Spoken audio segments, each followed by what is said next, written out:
I'm about to share insights that will challenge conventional thinking about winning in today's world.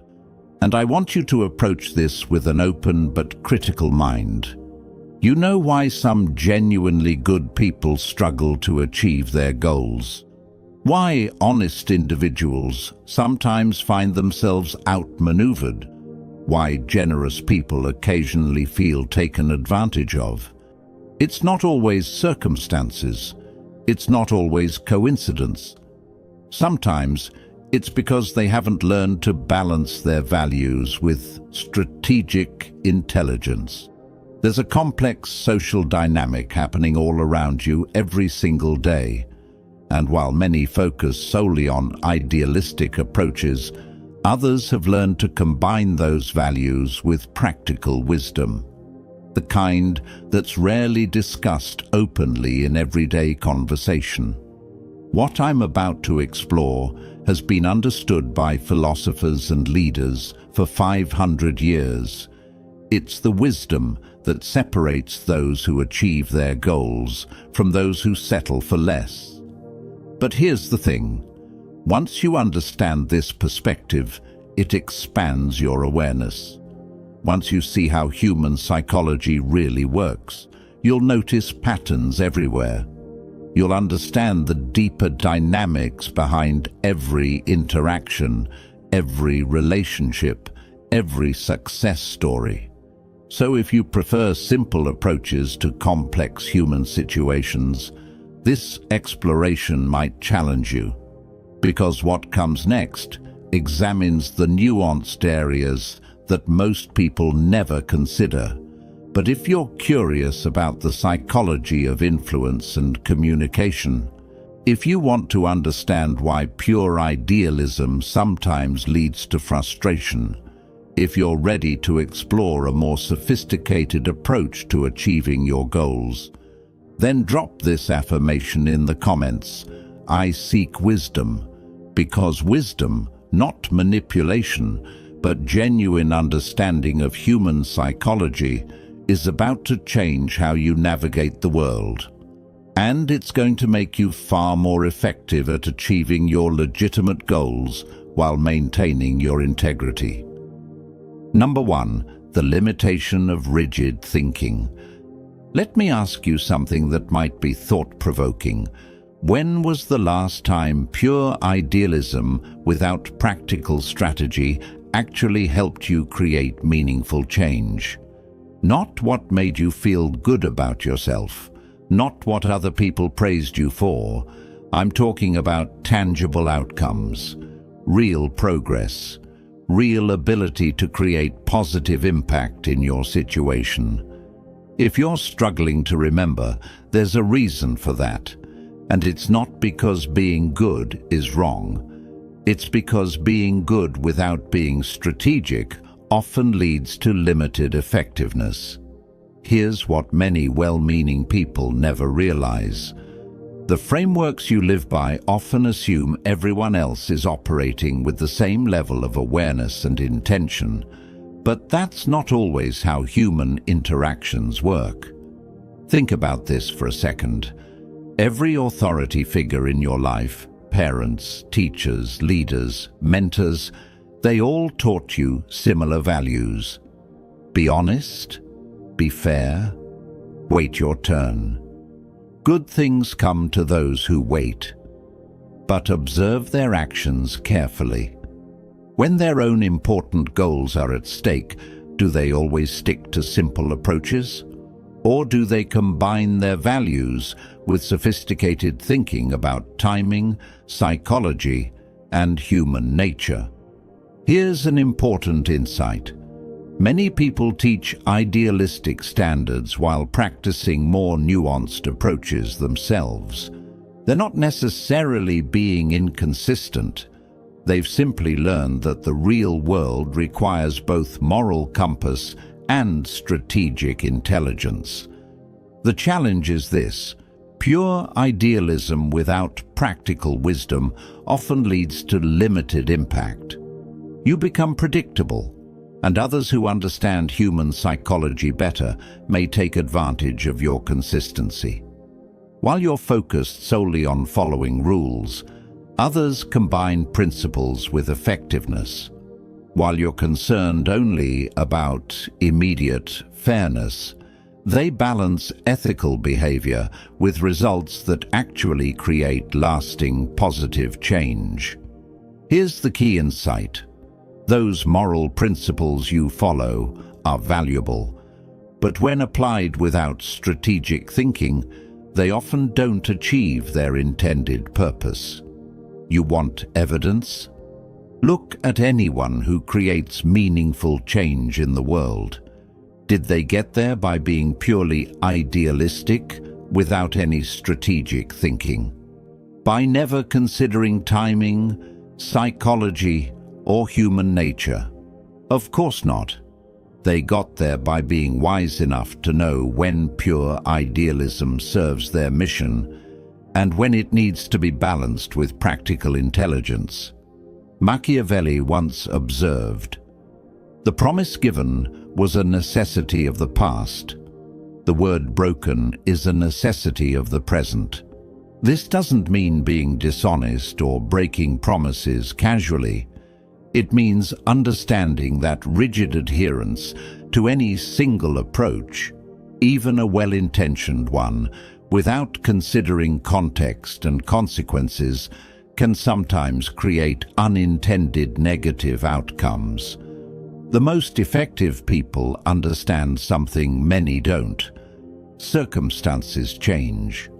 What worked yesterday in one situation might not work tomorrow in another.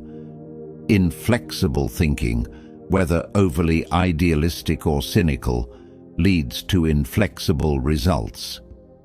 You were taught that questioning conventional approaches makes you problematic. That thinking strategically makes you selfish. That considering psychology and timing makes you manipulative. But the people who achieve meaningful change in the world, they understand that true effectiveness requires both good intentions and the intelligence to make those intentions work in real-world situations. You know what the most challenging part is? Many people are conditioned to believe that questioning these approaches makes them less ethical, that thinking strategically about human interactions makes them selfish, that protecting their legitimate interests while helping others makes them problematic. But the people who create real positive change, they don't limit themselves with such binary thinking when their important missions are at stake. Don't be someone who follows rigid approaches that often prevent you from achieving your legitimate goals, while others develop intelligent methods for creating positive change. The world has always required both good intentions and practical wisdom. The only question is, are you ready to develop both? Drop this affirmation in the comments. I choose wisdom. Number 2. The psychology of social expectations. Here's something that might challenge your assumptions about social dynamics. The people who achieve the most meaningful results often understand psychology and influence better than those who focus solely on being consistently accommodating. Some people benefit when you're predictably accommodating while they combine kindness with strategic thinking. They appreciate when you're automatically forgiving while they practice selective forgiveness based on whether it creates positive outcomes. They prefer when you're consistently passive while they balance cooperation with assertiveness when necessary. Why? Because predictable responses can sometimes be taken advantage of in negotiations, relationships, and competitions. Think about these common pieces of advice that sound noble but often lead to limited results. Always avoid any conflict. Translation: avoid necessary difficult conversations that could solve problems and improve relationships. Never consider your own interests. Translation: let others prioritize their needs while you consistently neglect yours, creating resentment and imbalance. Forgive everything immediately.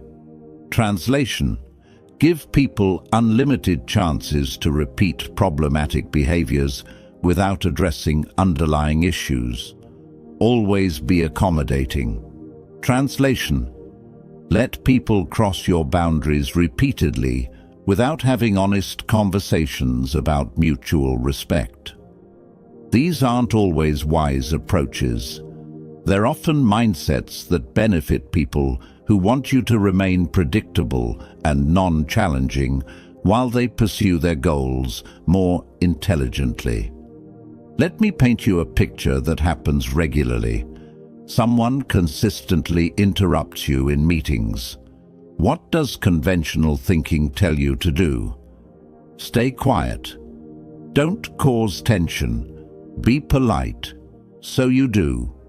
You remain silent while they dominate conversations that should include your input. And everyone thinks you're such a considerate person for not creating conflict. But what really happened? Your valuable contributions were silenced, and social conditioning convinced you this was appropriate. This pattern repeats in various forms. Someone takes credit for your ideas. You tell yourself, collaboration matters most. Someone consistently arrives late to commitments with you. You tell yourself, patience is a virtue. Someone repeatedly asks for favors without reciprocating. You tell yourself, giving is its own reward. Every single time you convince yourself you're being good. But really, you're training people that your time, ideas, and energy have no boundaries. Machiavelli once said, "Men are so simple and so much inclined to obey immediate needs that a deceiver will never lack victims for his deceptions." The deception is this: some people convinced you that standing up for yourself appropriately is wrong, that expecting reciprocity is demanding, that protecting your legitimate interests while helping others is selfish. Meanwhile, observe how these same people act when something they value is threatened. Watch how they balance their principles with strategic responses when their own important goals are involved. Your parents told you to share everything, but did they share their resources indiscriminately? Your teachers told you to be honest, but did they always share complete information about how success really works? Your leaders preached humility, but do they consistently practice it in competitive situations? Often the answer reveals a pattern, different standards for different situations, depending on what serves their larger purposes. They taught you social expectations partly to create predictable, manageable interactions, while they reserved the right to be more sophisticated when their own important objectives were involved.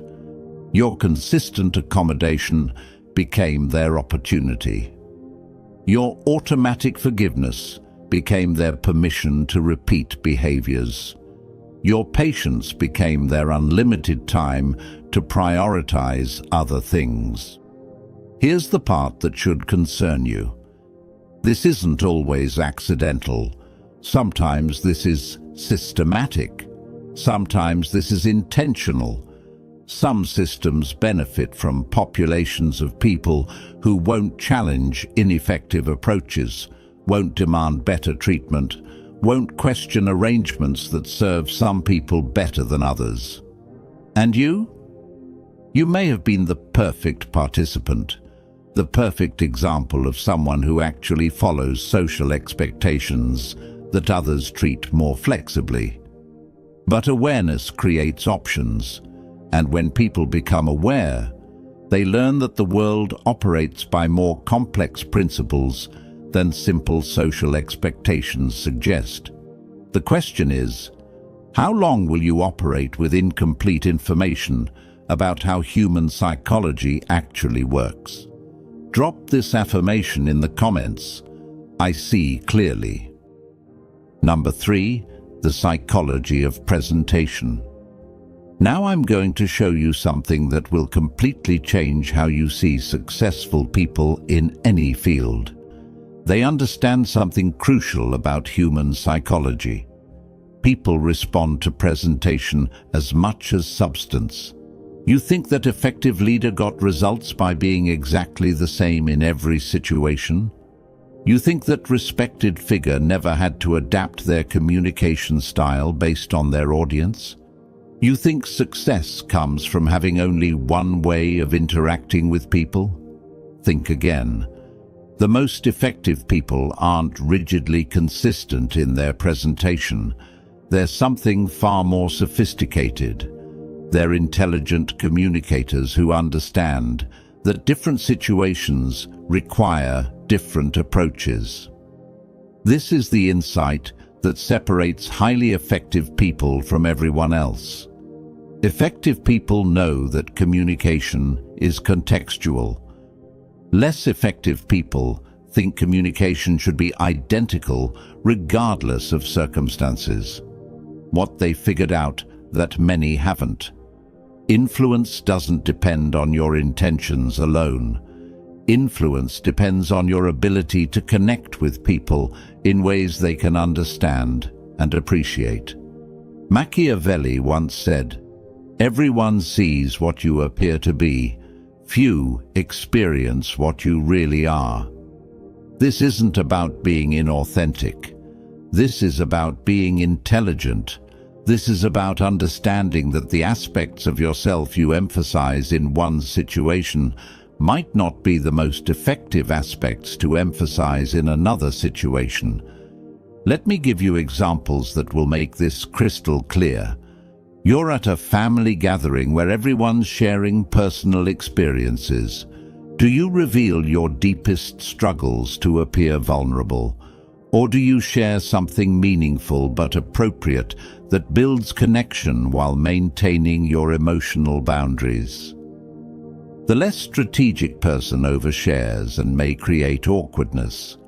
The more strategic person builds genuine connection while maintaining appropriate boundaries. You're in a discussion with someone who has strong opinions about something you have expertise in.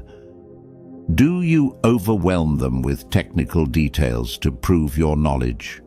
Or do you share insights in ways they can appreciate and apply? The less strategic person may create resistance. The more strategic person creates understanding and potentially gains a valuable connection. You discover that someone has been sharing inaccurate information about a project you're involved in. Do you correct them publicly because truth matters most? Or do you address the situation privately in a way that preserves relationships while ensuring accurate information gets communicated? The less strategic person may create unnecessary conflict. The more strategic person solves the actual problem while preserving working relationships. See the difference? It's not about deception or manipulation. It's about understanding that intelligence means adapting your communication style to create the best outcomes for everyone involved, including yourself. The people criticizing others for not being exactly the same in every situation. They may be limiting their own effectiveness. Their criticism often comes from not understanding how sophisticated communication actually works. You know what's really authentic? Being intelligent enough to communicate effectively so you can help the people you care about. Being strategic enough to build influence so you can make the positive changes you want to see. Moral consistency from a position of limited influence helps fewer people. Strategic effectiveness from a position of earned influence creates greater positive impact. The crowd may judge adaptability, but they often only see the surface. The people who matter, the ones making real decisions, building real value, creating real change, they understand sophisticated communication. And sophisticated communication is this: present the aspects of yourself that create connection and understanding. Build the reputation that opens doors for collaboration. Develop the communication skills that create opportunities to make a positive difference. This doesn't make you dishonest. This makes you effective. This doesn't make you inauthentic. This makes you complete. Master the art of contextual communication, and you master the art of creating positive outcomes in diverse situations. Drop this affirmation in the comments: I master communication. Number 4. Breaking free from limiting beliefs. Let's talk about the invisible barriers that keep many people from reaching their potential their entire lives. These aren't made of external obstacles. They're made of something far more subtle: self-imposed limitations based on misunderstood concepts about success and worthiness. This is where it gets personal. This is where you realize how deeply certain limiting beliefs can run. How many times have you wanted something that would improve your life, but stopped yourself because it felt too ambitious? How many opportunities passed you by because you worried about whether you deserved them? How many times did you apologize for taking up space, asking for what you've earned, or simply wanting to grow beyond your current situation? That's not wisdom talking. That's conditioning. The truth that many never discover is this: self-doubt is often a learned response, and it only limits you if you don't question its validity. Think about this carefully. Who benefits when you doubt your worthiness? Who gains when you feel uncertain about pursuing opportunities? Who profits when you hesitate to advocate for yourself effectively? It's rarely you. It's usually systems or people who benefit from you staying exactly where you are, rather than growing into your potential. Let me address common limiting beliefs. Limiting beliefs tell you that wanting growth is greedy. But why should you be satisfied with less than you're capable of achieving? Who decided that your potential should remain unrealized? Limiting beliefs tell you that prioritizing your development is selfish. But think about this logically. If you don't invest in your own growth and capability, how can you be most helpful to others? Why would it be noble to neglect developing your ability to contribute? Limiting beliefs tell you that your success somehow diminishes others. But in most situations, this is completely false. Your growth often creates opportunities for others. Your success often enables you to help more people more effectively. The people who may have unconsciously programmed you with these limitations, they often don't operate under the same restrictions themselves. While you're paralyzed by self-doubt, they're taking action and creating results. Machiavelli once said, "It is not titles that honor men, but men that honor titles." You don't need permission to grow. You don't need approval to improve your life. You don't need validation to pursue your goals with determination. But here's what successful people do differently. Instead of fighting limiting beliefs, they reframe them entirely. When someone suggests you're being too ambitious, you don't defend yourself. You say, "I'm taking responsibility for developing my potential." When they call you focused on success, you don't apologize. You say, I'm maximizing my ability to contribute. When they try to make you feel guilty for wanting growth, you don't explain yourself. You keep moving toward your objectives. Here's an exercise that can change your perspective. For the next week, every time you feel uncertain about pursuing an opportunity, ask yourself these 3 questions. First, who specifically benefits if I doubt myself in this situation? Second, is this hesitation actually protecting someone or just limiting my potential? Third, what would I do if I knew I had every right to pursue this opportunity? The answers may surprise you. In most cases, the self-doubt serves others' comfort levels more than it serves your authentic development. It's not protecting anyone, it's just keeping you smaller than necessary. The moment you understand this, everything changes. You realize that much of your self-doubt was learned, not natural. It was often installed by people who needed you to behave in ways that didn't threaten their position or worldview. You start to see that the most effective people don't spend time doubting their worthiness. They spend time developing their capabilities and creating value. They understand something you're learning. Self-doubt is optional. Limiting beliefs are optional. Results require action despite uncertainty. The people trying to make you feel guilty for pursuing growth, they may be struggling with their own limitations. The people criticizing you for wanting success, they may not understand how success actually works. Your job is not to make everyone comfortable with your development. Your job is to grow into your potential despite others' discomfort with change. Drop this affirmation in the comments. I choose growth. Number 5. The framework of strategic ethics. Here's where everything you've learned comes together into a system that actually works in complex real-world situations. Most people think ethics is binary, good or evil, right or wrong, black or white.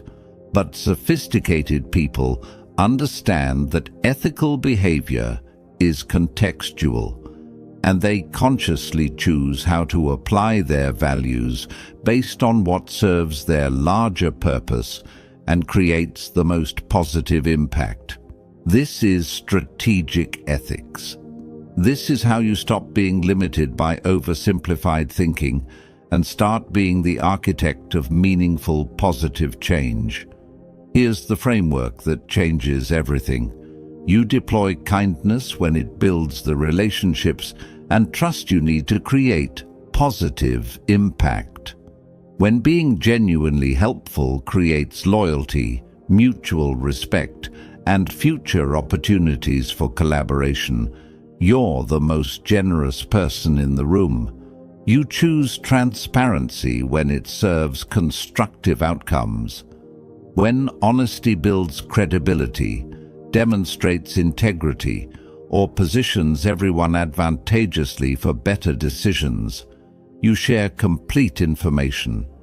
You show forgiveness when it demonstrates your strength and creates opportunities for people to improve. When second chances come with clear expectations and boundaries, you're appropriately forgiving. But when kindness enables harmful behavior, when complete transparency could damage people unnecessarily, when forgiveness is interpreted as permission to repeat harmful actions, you adapt, you adjust, you choose approaches that actually create positive outcomes. You make decisions that serve the greater good. Machiavelli once said, "The wise man does at once what the fool does finally." The person lacking strategic thinking spends years being taken advantage of before they finally learn to set healthy boundaries. The strategically wise person establishes appropriate boundaries immediately and saves everyone involved from unnecessary problems. Let me show you how this works in real situations. Someone consistently requests assistance but never offers reciprocal support. The conventional response might be to keep giving because that's what good people do. The strategically ethical response is to help them understand that healthy relationships require balance by making your assistance conditional on their participation in mutual support. You have information that could benefit you significantly but might be uncomfortable for someone else to hear. The conventional response might be to agonize over what's nice. The strategically ethical response is to consider how to share important information in ways that serve everyone's long-term interests, including the other person's opportunity to address potential problems. Someone spreads inaccurate information about you that could damage your reputation unfairly. The conventional response might be to take the high road and ignore it. The strategically ethical response is to correct the record in a way that not only clears up misinformation, but demonstrates to others that accuracy and fairness matter to you.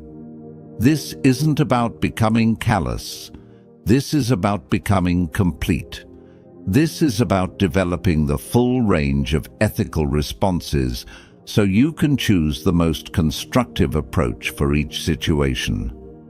Think about the people you admire most in history, the leaders who created positive change, the innovators who built value, the reformers who improved society. Did they succeed by applying simple ethical rules regardless of context? Or did they succeed by being strategically ethical, choosing their battles thoughtfully, timing their actions wisely, and using every appropriate tool available to achieve their larger mission of creating positive impact? Every person who has ever accomplished anything significant has had to make decisions that simple thinking wouldn't support. They've had to balance multiple considerations, weigh competing values, and prioritize long-term positive impact over short-term comfort. The difference is that they don't apologize for being sophisticated in their thinking. They understand that their achievements enable them to help more people, create more value, and make a bigger positive impact than they ever could from a position of moral simplicity and practical ineffectiveness. Strategic ethics doesn't mean abandoning your values. It means expanding your methods so your values can actually create positive change in complex situations. You can still be generous when generosity advances constructive outcomes. You can still be transparent when honesty serves everyone's authentic interests. You can still forgive when forgiveness creates opportunities for genuine improvement. But when those approaches don't work, when being simplistically good means being ineffective, when following basic rules means accepting poor outcomes, you have other options, better options, more effective options that still serve ethical purposes. And effectiveness isn't just about you. When you become more effective, you gain the resources and influence to help others become more effective too. When you limit yourself through oversimplified thinking, you help fewer people, including yourself. The world needs more people who can be both ethical and effective, both principled and practical, both value-driven and strategically intelligent. It needs people who understand that the highest ethical calling is building enough capability and influence to make ethical choices actually matter in the real world. Drop this affirmation in the comments. I create positive impact. Number 6. The choice before you. We've reached the moment where everything changes, where you choose between limited thinking and sophisticated understanding. The hidden cost of oversimplified approaches isn't dramatic. You don't lose everything in one catastrophic moment. You lose gradually, quietly, subtly, one missed opportunity at a time. Every time you accept what should have been questioned, you train people that your standards are flexible and your boundaries are negotiable. Every time you remain passive when you should have engaged constructively, you teach the world to make decisions without considering your input or value. Every time you choose being liked over being respected, you sacrifice your future influence for temporary social comfort. And the cost? The cost is the positive impact you could have made, the person you could have become, the contribution you could have offered if you had understood how influence and effectiveness actually work instead of how you hoped they would work. Right now, there's someone with your talents, your intelligence, your potential who is living the life you want. They have the relationships you desire, the achievements you dream about, the influence you wish you had. What's the difference between you and them? They learned what you're learning right now, but they learned it earlier. They figured out that the world doesn't reward goodness alone. It rewards effectiveness.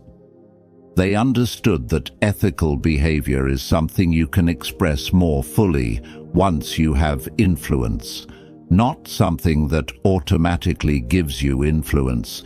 They realized that the people teaching simplistic approaches to them weren't following those same limitations when their own important goals were involved. Machiavelli once said, "Since love and fear can hardly exist together, if we must choose between them, it is far safer to be feared than loved." But here's what this really means in your life. It's better to be respected for your competence than dismissed for your naivety. It's better to be taken seriously for your capability than ignored despite your good intentions. Now, I know some of you are thinking, this sounds complex, this sounds challenging, this can't be the whole picture. And you know what? That reaction proves exactly why you needed to explore this perspective. That voice in your head questioning this information, that's not necessarily your moral compass. That might be conditioning that has kept you exactly where you are while others moved ahead, using more sophisticated understanding. The people who taught you that effectiveness is somehow unethical. Look at their results. Are they creating the positive impact they talk about? Are they achieving the changes they say matter to them? Are they living according to the simplified approaches they recommend to others? Often not. They taught you approaches they never planned to follow themselves when their own important objectives were involved. They gave you frameworks that limit your effectiveness while they operated by more sophisticated principles that enabled their success. The choice in front of you right now is straightforward. You can continue following approaches that limit your impact, or you can learn principles that actually create positive change. You can keep being the person who means well but achieves less, or you can become the person who means well and achieves more. You can remain someone who has good intentions but limited influence, or you can become someone who combines good intentions with the capability to make those intentions matter. But understand this: complex human dynamics exist whether you understand them consciously or not. The only question is whether you're going to learn how influence actually works, or continue operating with incomplete information about human psychology. History doesn't remember people who were morally pure. It remembers people who were strategically effective. It doesn't celebrate those who followed every rule. It celebrates those who changed the world. And changing the world, whether your world or the bigger world, requires understanding how power actually works, not how you wish it worked. This isn't about becoming manipulative. This is about becoming complete. Someone who can be ethical when ethics create positive outcomes, and strategic when strategy serves ethical purposes. Someone who has enough influence and capability to make their ethical choices actually create meaningful positive change, instead of just making themselves feel better while accomplishing less. If this exploration has expanded your thinking about how influence and effectiveness actually work, hit that like button. Share this with someone who's been limiting their impact by using oversimplified approaches, while others create meaningful change through more sophisticated understanding. And subscribe, because this is just the beginning of exploring how human psychology actually works, instead of how we might hope it works. Most importantly, drop this final affirmation in the comments.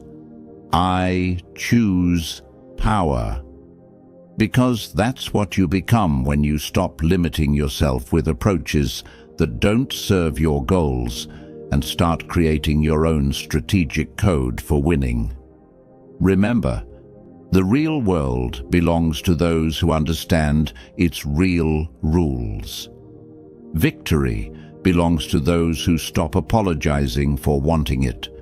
Power belongs to those who are intelligent enough to acquire it and wise enough to use it well. You now know what many people never explore. The question is, what are you going to do with this understanding? Welcome to sophisticated thinking about creating positive change.